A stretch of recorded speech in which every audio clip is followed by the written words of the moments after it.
नमस्कार, मैं हूं आरजू अंसारी और आप देख रहे हैं राष्ट्रीय जगत विजन न्यूज।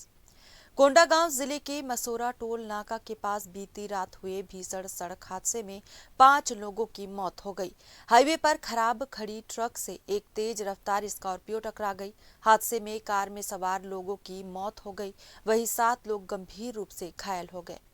पुलिस से मिली जानकारी के अनुसार ये दुर्घटना मंगलवार रात मसोरा टोल प्लाजा के पास हुई। कार सवार कोंडागांव से फिल्म देखकर बड़े डोंगर भैंसा बेड़ा लौट रहे थे। उसी समय स्कॉर्पियो में 12 लोग सवार थे। तेज रफ्तार गाड़ी सड़क किनारे खड़े ट्रक से टकरा गई। जानकारी के अनुसार दुर्घटना में 5 लोगों की मौके पर ही मौत हो गई। मृतकों में लखन मडावी, भूपेंद्र मडावी, रूपेश मडावी, नूतन माझी और शत्रुघ्न माझी शामिल हैं। वही 7 अन्य लोग घायल हुए हैं। गंभीर रूप से घायल मरीजों को इलाज के लिए जगदलपुर रेफर कर दिया गया है।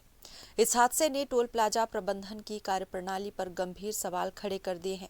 आरोप है कि यदि टोल प्लाजा में क्रेन सहित आपातकालीन वाहनों की सुविधा होती तो ये दुखद घटना टाली जा सकती थी। खुद टोल प्रबंधक ने भी इस कमी को स्वीकार किया है। जानकारी के अनुसार हाईवे पर खड़ी खराब ट्रक से एक स्कॉर्पियो की जोरदार भिड़ंत हो गई, जिसमें 5 लोगों की मौके पर ही मौत हो गई।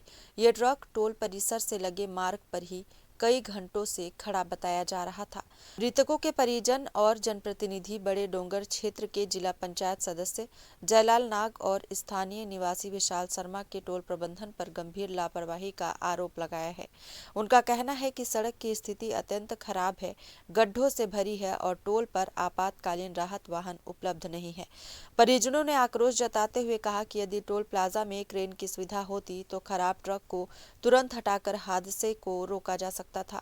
उन्होंने बताया कि ये पहली बार नहीं है जब टोल प्रबंधन की लापरवाही के कारण लोगों की जान खतरे में आई है। फिलहाल इस खबर में बस इतना ही। देश प्रदेश की खबरों से अपडेटेड रहने के लिए हमारे चैनल को सब्सक्राइब करें और नए खबरों के नोटिफिकेशन के लिए बेल आइकॉन जरूर दबाएं। नमस्कार।